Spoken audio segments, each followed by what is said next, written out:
মধ্যপ্রাচ্য জুড়ে চলছে তৃতীয় বিশ্বযুদ্ধের উত্তেজনা। আমাদের হাতে এসেছে গুরুত্বপূর্ণ আপডেট আন্তর্জাতিক সংবাদ। শুরুতেই থাকছে ইসরায়েলি হামলায় পারমাণবিক ঝুঁকি মোকাবিলায় প্রস্তুতি নিচ্ছে ইরান। এবারে জানিয়ে দিব 3 ধর্মীয় নেতাকে খামেনির উত্তরসূরি নির্ধারণ করার দাবি। আরও জানাবো ইরানে ইসরায়েলের হামলা বাড়ায় নিজ দেশে ফিরে যাচ্ছেন আফগান শরণার্থীরা। সর্বশেষ জানিয়ে দিব ইরানের প্রেসিডেন্টের সঙ্গে কথা বললেন ইমানুয়েল ম্যাক্রো। এতক্ষণ শুনছিলেন আপডেট আন্তর্জাতিক সংবাদের শিরোনাম, এবারে বিস্তারিত। তবে তার আগে অনুরোধ রইল ভিডিওটিতে একটি লাইক এবং কমেন্ট করে জানিয়ে দিন ভিডিও সম্পর্কে আপনার মূল্যবান মতামত। আরও জানিয়ে দিন ভিডিওটি কোথা থেকে দেখছেন বা কোন জেলা থেকে দেখছেন।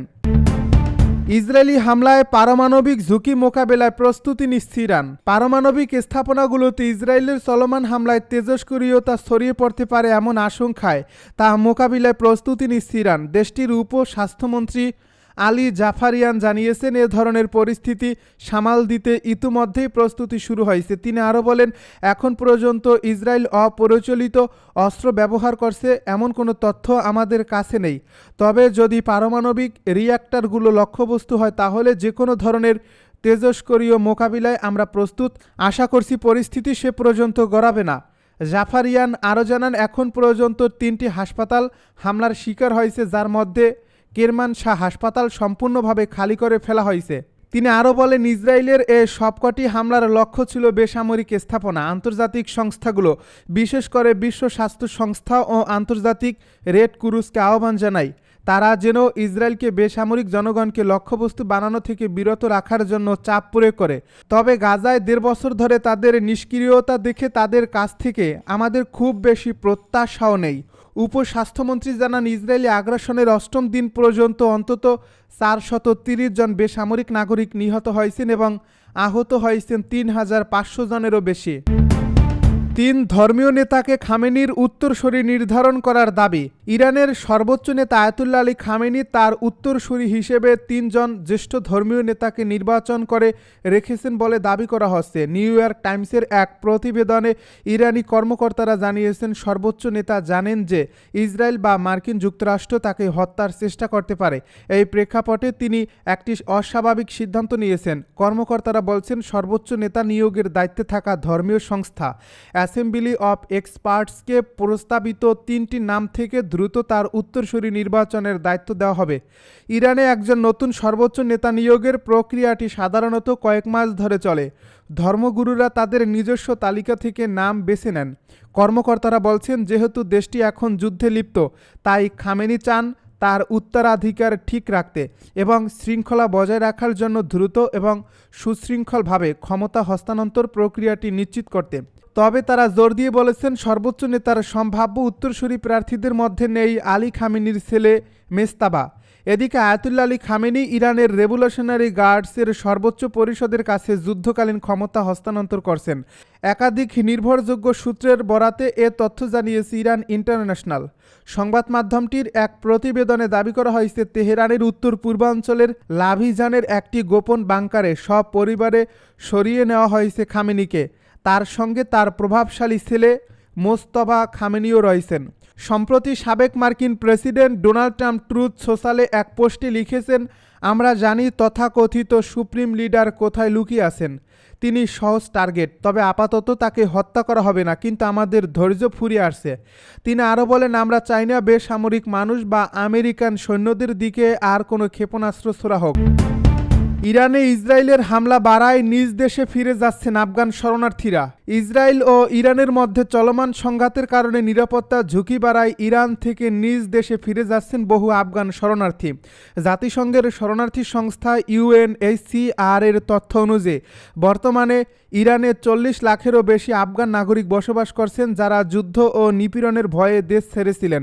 তবে সাম্প্রতিক সহিংসতায় পরিস্থিতির অবনতি হওয়া অনেকেরই নিরাপত্তার কারণে কয়েক দশক পর ফিরে যাচ্ছেন আফগানিস্তানে। নাসিমা গাফফারি নামে এক আফগান শরণার্থী বলেন, ইরানের যুদ্ধ পরিস্থিতি সবকিছু পাল্টে দিয়েছে। সহিংসতা যত ঘনিয়ে আসছিল ততই প্রাণ নিয়ে শঙ্কা বাড়ছিল। বাধ্য হয়েই আগেভাগে দেশ ছেড়েছি। এখন নিজের দেশে ফিরেছি ঠিকই, কিন্তু আমাদের কাছে কিছুই নেই। না টাকা, না ঘর, শুধু অনিশ্চয়তা।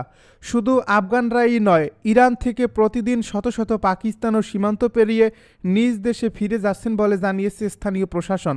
সংঘাতের ভয়াবহতা বাড়তে থাকায় শরণার্থীদের নিরাপত্তা ও আশ্রয়ের সংকট আরও তীব্র হতে পারে বলে আশঙ্কা করছে বিভিন্ন মানবাধিকার সংস্থা। ইরানের প্রেসিডেন্টের সঙ্গে কথা বললেন ইমানুয়েল ম্যাক্রো। ইরানের প্রেসিডেন্ট মাসুদ পেজেশকিয়ানের কাছ থেকে ফোন কল পাওয়ার কথা জানিয়েছেন ফ্রান্সের প্রেসিডেন্ট ইমানুয়েল ম্যাক্রো। এর আগে ম্যাক্রো জানিয়েছিলেন ইউরোপ ও ইরানের মধ্যে পরমাণু কর্মসূচি নিয়ে আলোচনা ত্বরান্বিত করতে রাজি আছেন তিনি। ফরাসি প্রেসিডেন্ট জানান, ইউরোপীয় শক্তিগুলোর সঙ্গে ইরানের পারমাণবিক কর্মসূচি নিয়ে আলোচনা আরও দ্রুততর করতে তিনি ইরানের প্রেসিডেন্ট সম্মত হয়েছেন। এক্সে দেওয়া এক পোস্টে ইমানুয়েল ম্যাক্রো লেখেন, আমি জোর দিয়ে বলছি, ইরান কখনো পারমাণবিক অস্ত্র অর্জন করতে পারবে না। এটি ইরানের দায়িত্ব যে তারা তাদের কর্মসূচি যে শান্তিপূর্ণ সেটা প্রমাণে সব রকম নিশ্চয়তা দেবে। তিনি আরও বলেন, তিনি নিশ্চিত এই যুদ্ধ থেকে উত্তরণের পথ আছে এবং বড় বিপর্যয় এড়ানো সম্ভব। এই লক্ষ্য ফ্রান্স ও ইউরোপীয় অংশীদারদের নেতৃত্বে ইরানের সঙ্গে চলমান আলোচনা ত্বরান্বিত করা হবে বলে উল্লেখ করেন ফরাসি প্রেসিডেন্ট।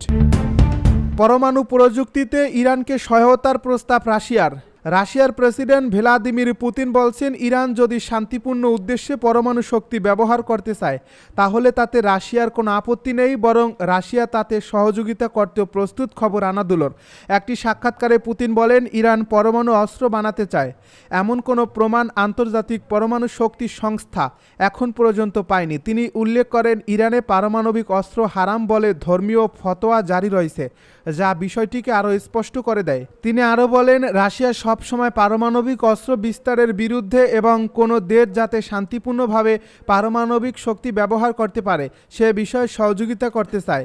ইসরায়েল ইরানের মধ্যে নতুন করে সংঘর্ষ শুরু হয়েছে। ইসরায়েলের হামলার জবাবে ইরান পাল্টা হামলা চালিয়েছে, এতে উভয় দেশে প্রাণহানি হয়েছে শতাধিক মানুষের।